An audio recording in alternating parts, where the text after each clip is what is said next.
Would you pray with me, please? Father God, in the name of your Son, Jesus Christ,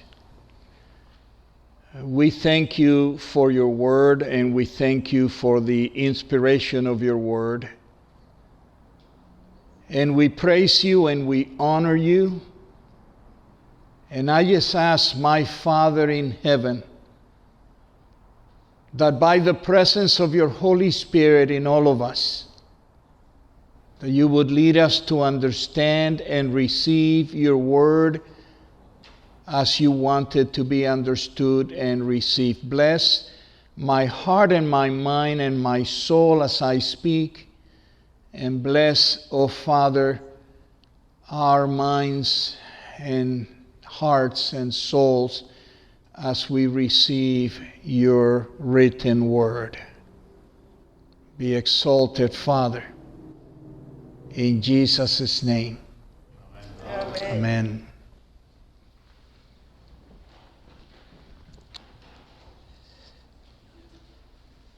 Did you all enjoy the gospel today as it was read? Yes. Yeah, you did? Yeah. Not so enjoyable when Jesus speaks about bringing division, which is, it's not what we like to hear, but it's a reality that the gospel sometimes is going to bring division, as the light and the dark are not reconcilable, so is not the gospel and sin reconcilable either. And sometimes in our own homes, we may have the struggle between being of the gospel or not. And so sometimes it's a big issue. And sometimes we need to understand that it is the way that it was intended to be. In your bulletins, there is a page in the back.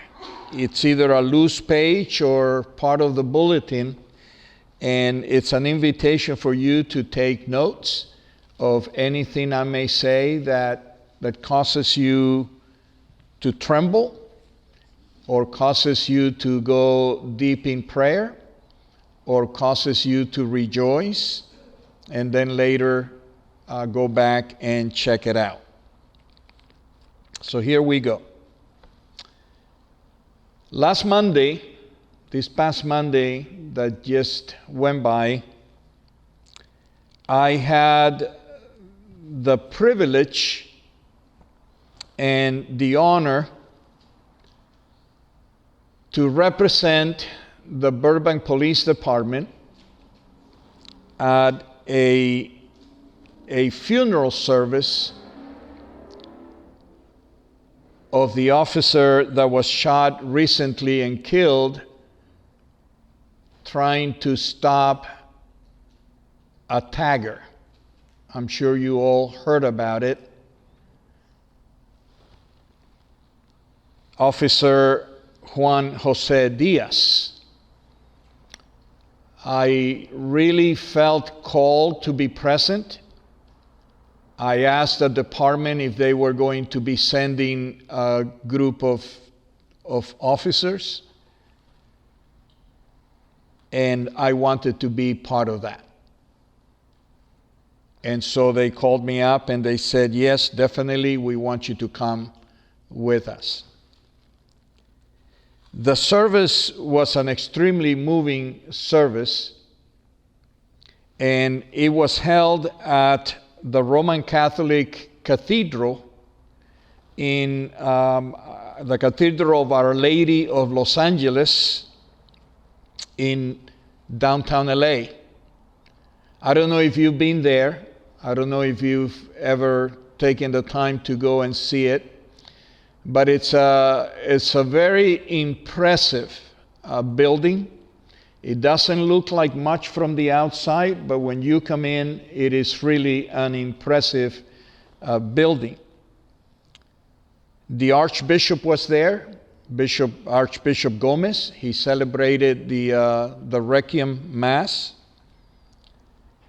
And the place was filled with police officers and sheriff department and others from all over. I mean, they come from far to be there to pay their respects to a fallen officer.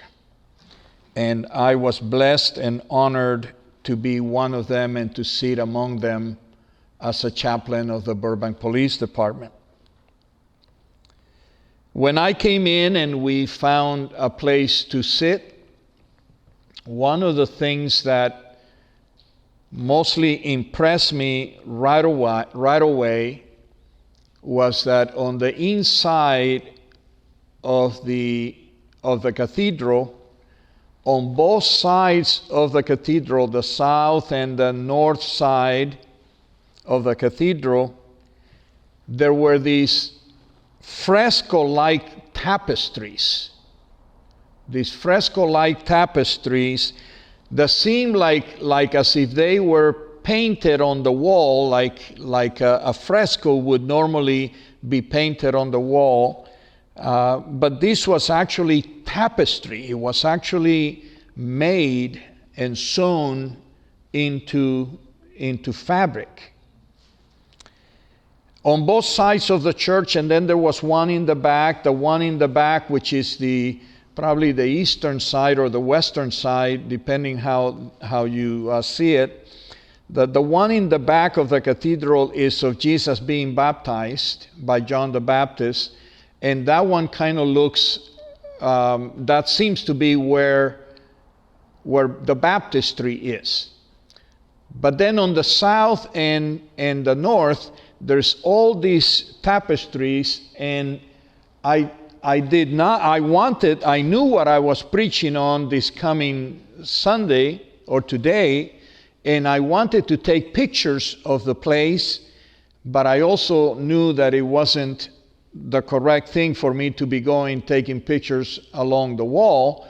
So what I did is I actually went to Google and was able to go into the cathedral, and in the cathedral they actually show you the pictures. And I took the liberty of copying this from Google, and there are the three tapestry groups that I mentioned: the baptism, and the ones on the south and the ones on the north.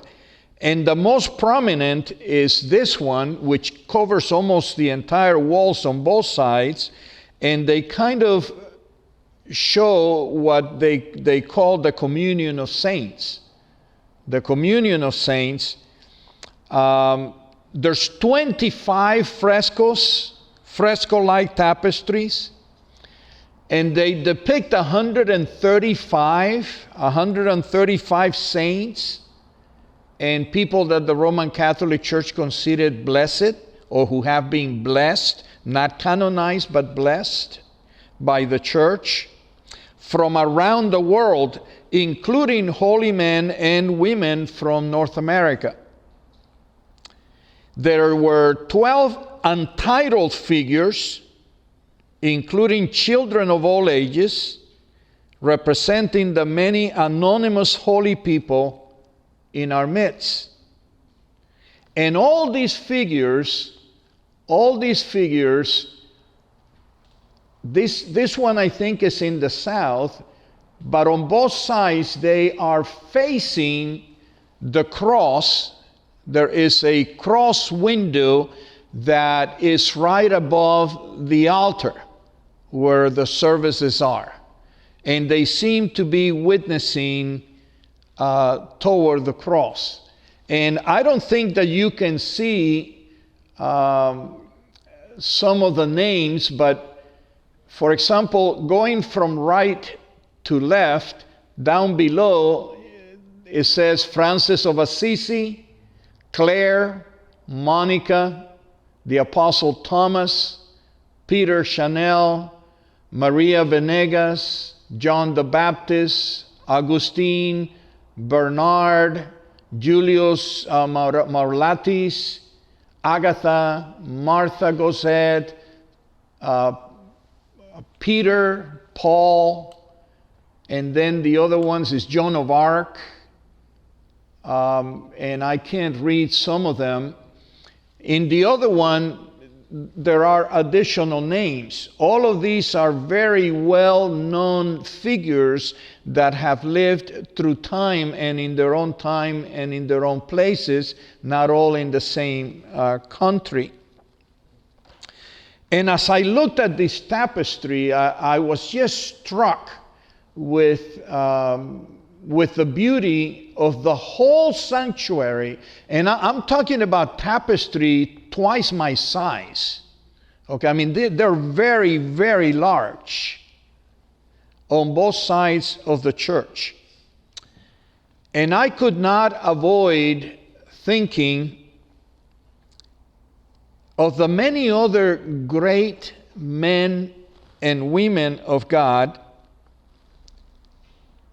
that are not Roman Catholics, because these are all Roman Catholic saints and blessed.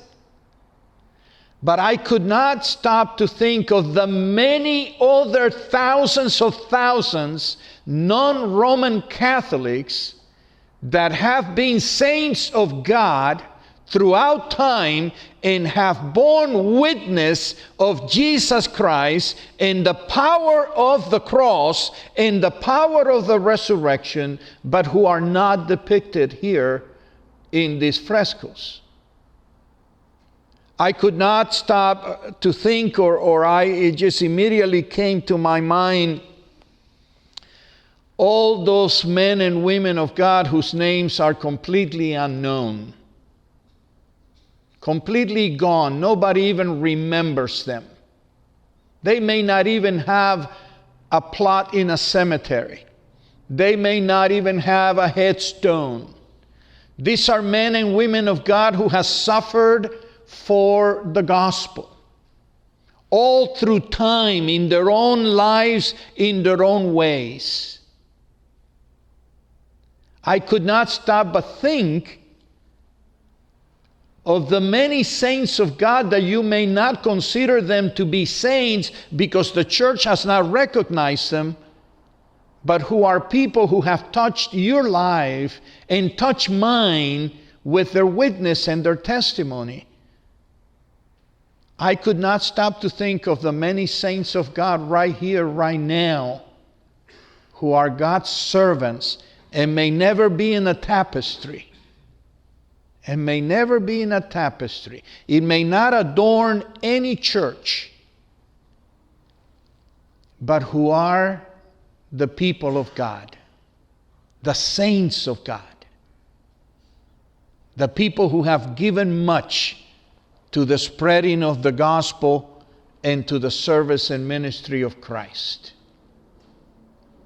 These were to me just a small example. These were 135 figures, and I can think of the thousands and millions of saints of God who have gone through this life. The thousands and millions of saints of God who have served God in their own time, in their own country, in their own languages, and who have passed on the gospel for other generations. These were a small sample, and it just blessed me tremendously. Men and women of God, and some of them may even be living today. The meaning of the frescoes is the great cloud of witnesses. The great cloud of witnesses. And if you recognize, when Alex began to read this morning, the letter from Hebrews chapter 12, this is how the letter opens, this chapter of Hebrews. It says, therefore, since we are surrounded by a great cloud of witnesses. Since we are surrounded by a great cloud of witnesses. And I looked at those words as I was preparing to bring you today's message. And I realized, for example, those little words, therefore,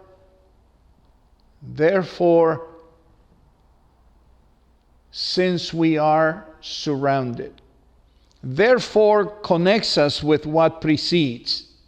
In other words, because of that, this. Because of that.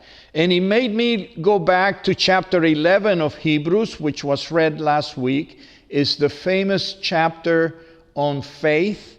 And it begins by describing faith as the assurance in our hearts of things we cannot hold on to, the conviction in our hearts of things to come and of things past, the conviction that we may not have been there at creation, but because God so said, He created the world. We believe that. We hold on to that truth. There's so many things we have not seen, and yet faith says to us that it was so because God made it so. Faith is the conviction, the assurance of things we don't know, either because they're in heaven yet to come, or because they're in our past and we will never see them, but we believe them to be true because God is behind it.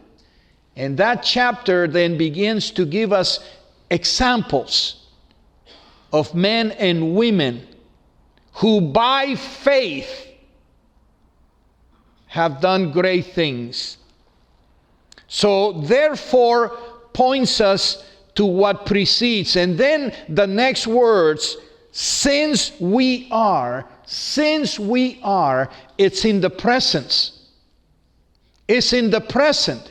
In other words, it brings it to us now. We are, you and I are surrounded by a great cloud of witnesses. We, in our own day, today, 2019, here at St. David's, we are surrounded by a great cloud of witnesses. And so in looking at chapter 11, I looked at those that are in the cloud of witnesses in that chapter. And we find people like Abel and Enoch, Noah, Abraham, Sarah, Isaac, Jacob, Joseph, Moses, the people of Israel who crossed the Red Sea in faith, Joshua, Rahab, Gideon, Barak, Samson, Jephthah, David, Samuel, the prophets, and many more that were martyred for the faith. And Hebrew tells us some of them died in the mouth of lions, and others were burned to death, and others were beheaded, and others were killed and murdered in numerous ways. Those are in that cloud of witnesses that are around us. All those men and women of God. And it even says that they did not see what they hoped for, but they still believed it. And because of their faith, they did what they did and were who they were. They pointed to Jesus, even though they never saw Him. But they knew who He was.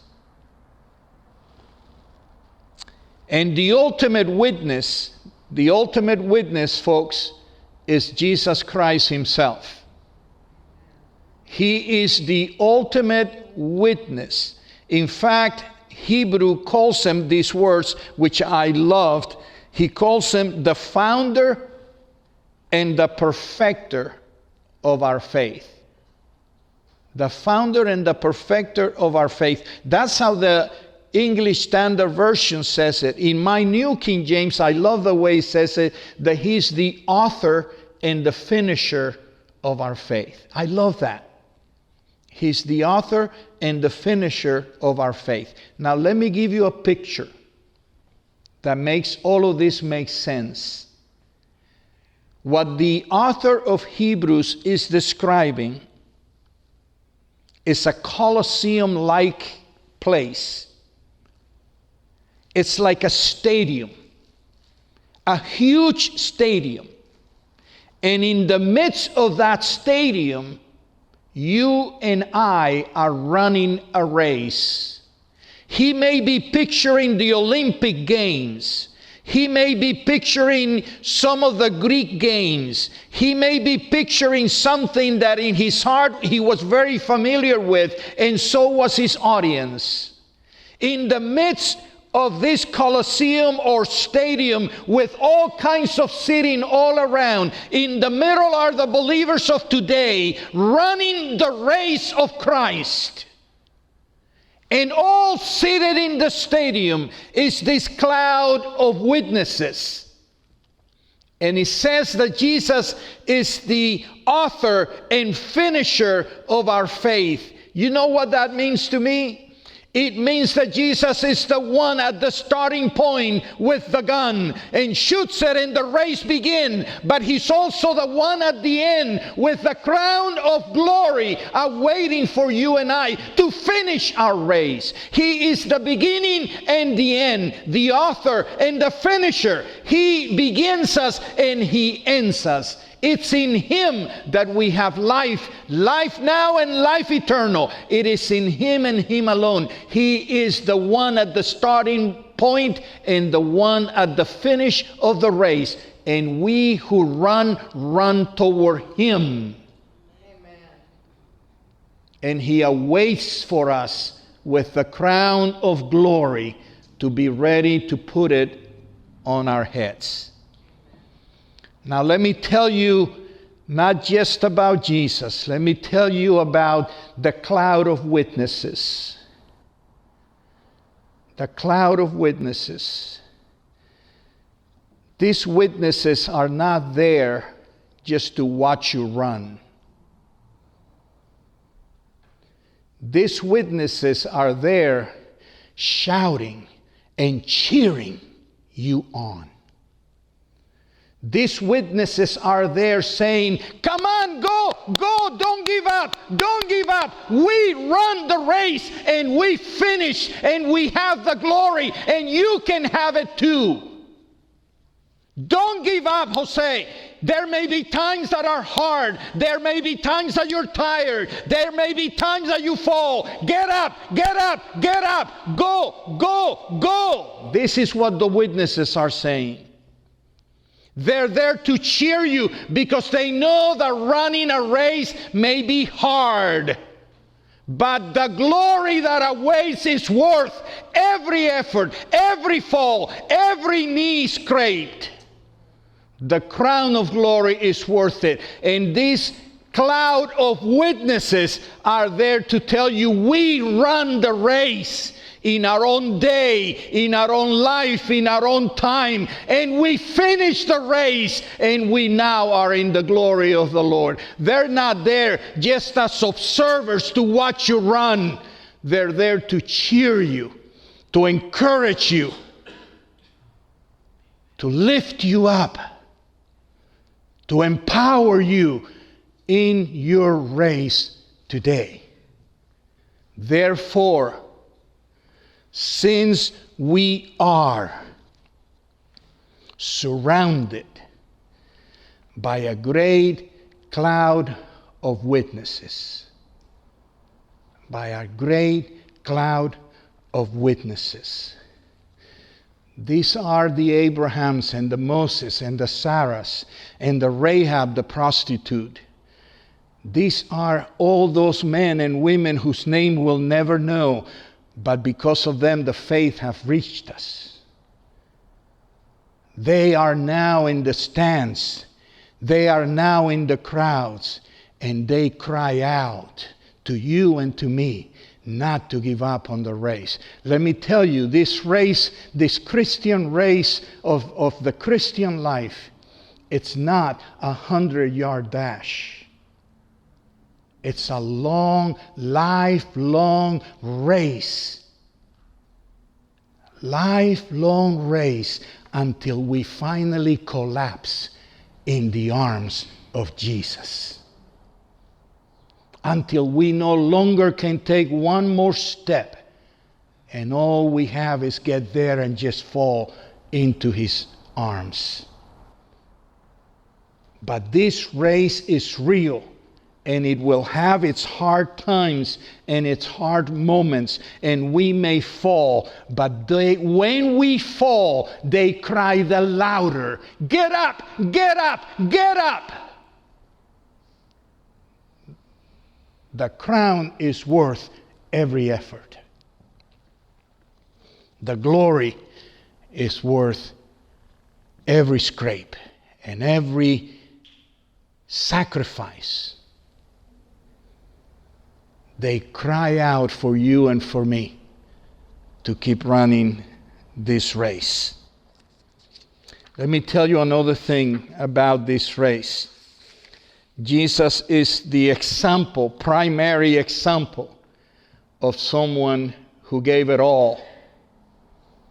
In fact, it reads, we run the race looking to Jesus, the founder and perfecter of our faith, who for the joy that was set before him endured the cross, despising the shame, and is seated at the right hand of the throne of God. Consider him who endured for sinners such hostility against himself. He is the example of one who ran the race, ran it hard, and suffered and paid the price, and now sits at the right hand of glory.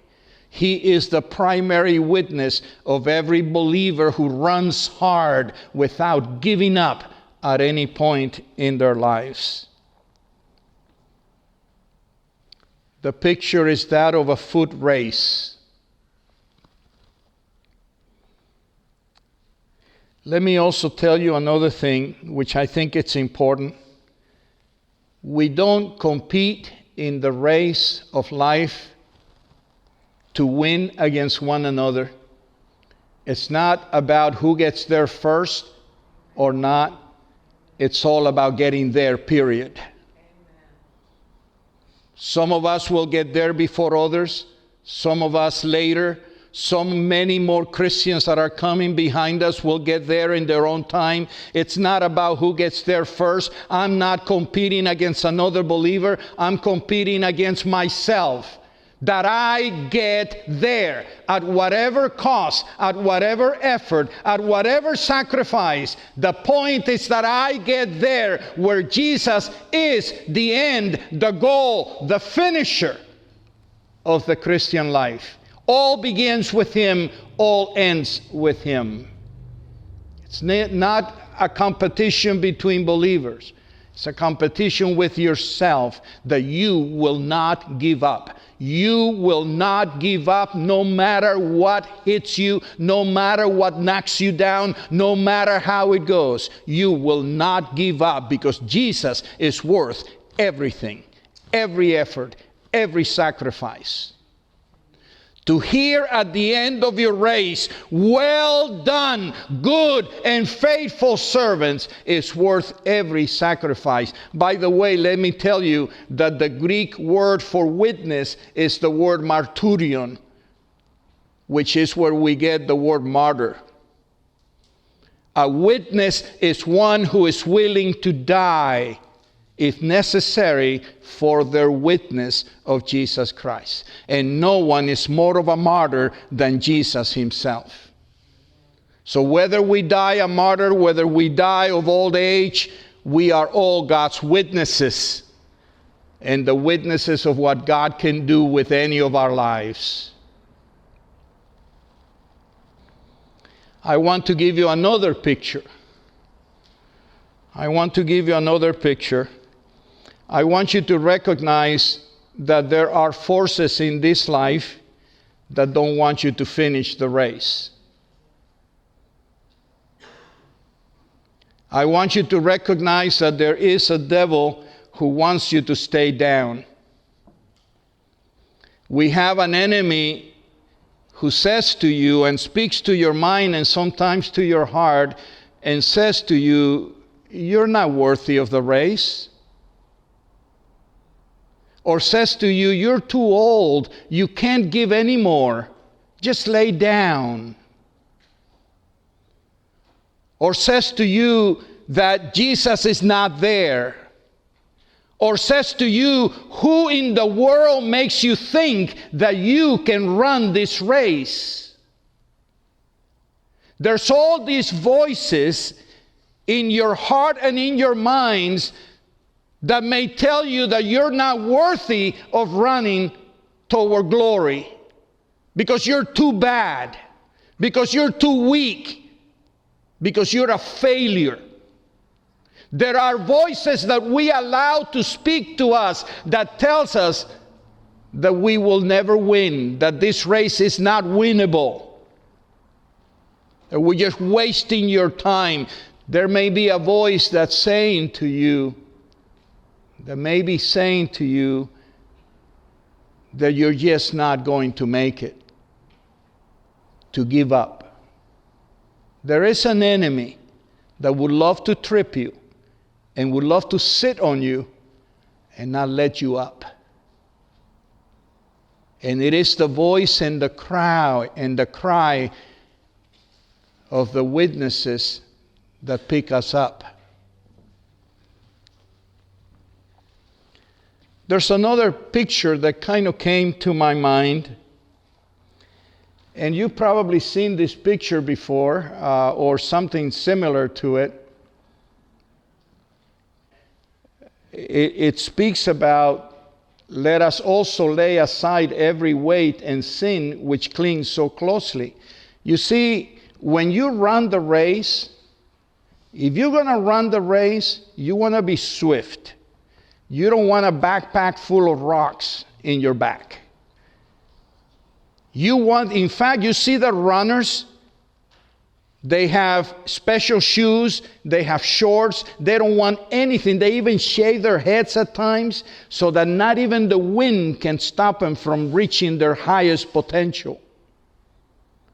And the writer of Hebrews says that we need to lay aside every weight. There are things that may be weighing you down in this race. Worldly interests that you and I may have picked up in this world. And they're going to weigh you down in the race toward Jesus. You want to lay those aside so that you can be swift in your walk toward the Lord. There are worldly interests that we need to lay aside so that He becomes the goal, the only purpose for which we live in this life. All other things are for our daily needs, but He is the purpose. He is the reason. He is the end of our race.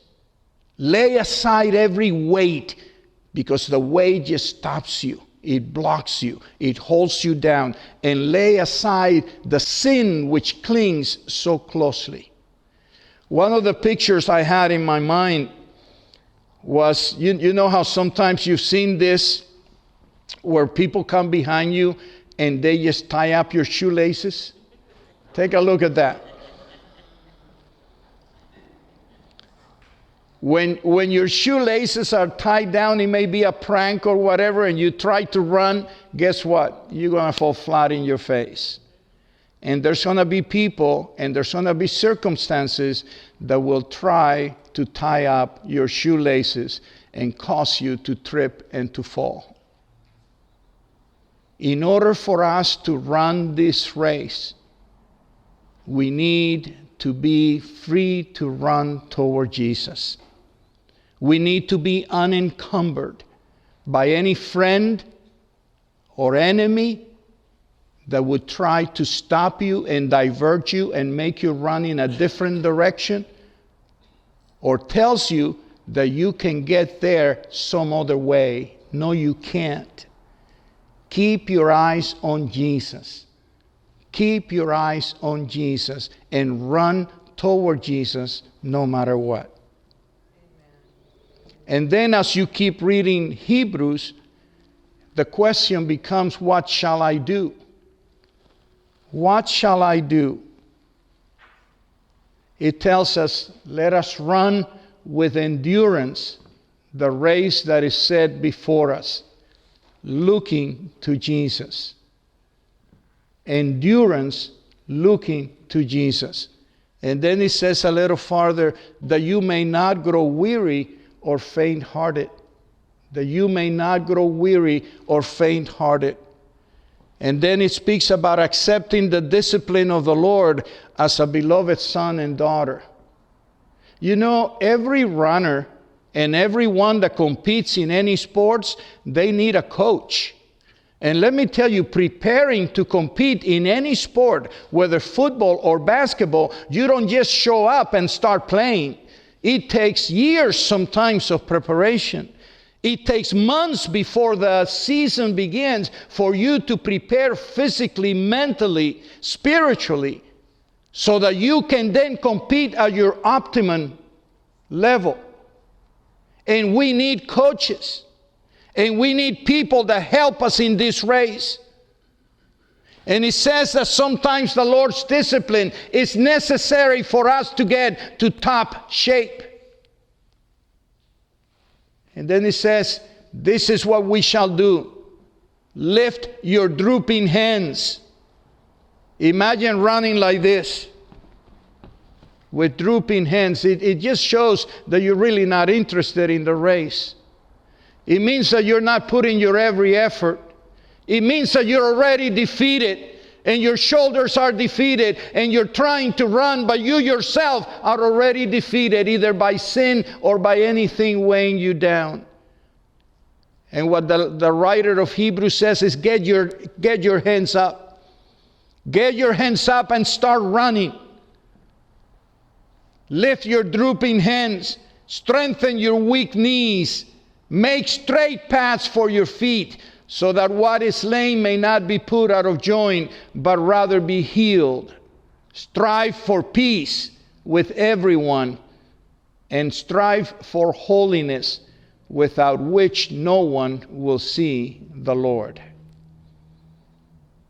Strive for holiness, without which no one will see the Lord. Friends, this life is like a Christian race. In fact, Paul uses the idea of running the race and finishing the race in many of his letters. The writer to Hebrews does the same thing. He wants us to see ourselves in a big stadium, running toward Jesus, being cheered, encouraged, moved, supported by all those saints of God who have run the race before and won. And at the end of it all waits the crown of glory that only Jesus can give you. Only Jesus can declare, good and faithful servant, come into the house of the Lord. You and I are running this race, and sometimes the race is going to get hard, and sometimes the race is going to get monotonous, and you will think, I don't want to do this anymore. And sometimes you will fall, and sometimes you will trip, and sometimes you will need water, and sometimes you will need all kinds of things. What you cannot do is give up on this race. Because there are no winners except him and her who gets to Jesus. And there's no other way. And it takes endurance. And it takes support. And it takes hard work. And sometimes it may even take sacrifice. But the crown of glory is worth every sacrifice that we might be asked to make in our own day and in our own world. Just imagine the crowd, the great crowd of witnesses supporting you. You're not alone in this race. You are together with the many thousands and millions of people who have run the race with Christ and now sit in glory.